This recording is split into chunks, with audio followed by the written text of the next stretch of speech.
Hivi mbona nyinyi wanaume mna roho za kikatili sana? Hivi ndugu yangu alikufanya nini Abel? Niambie, kitu gani alichokufanya mpaka ukamfanya vile? Tasha, mapenzi yangu mimi na mdogo wako yamefika mwisho. Siwezi kuendelea naye tena kuwa kwenye mahusiano. Mwisho? Yaani kirahisi hivyo?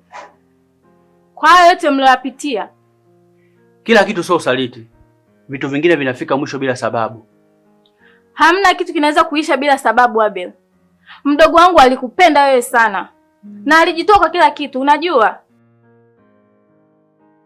Hata mimi nilimpenda sana, lakini hisia zimebadilika. Siwezi kuendelea kuwa naye kwenye maisha ya uongo. Uongo? Uongo ni huu unaofanya sasa hivi. Yaani unamtesa mdogo wangu bila hata huruma.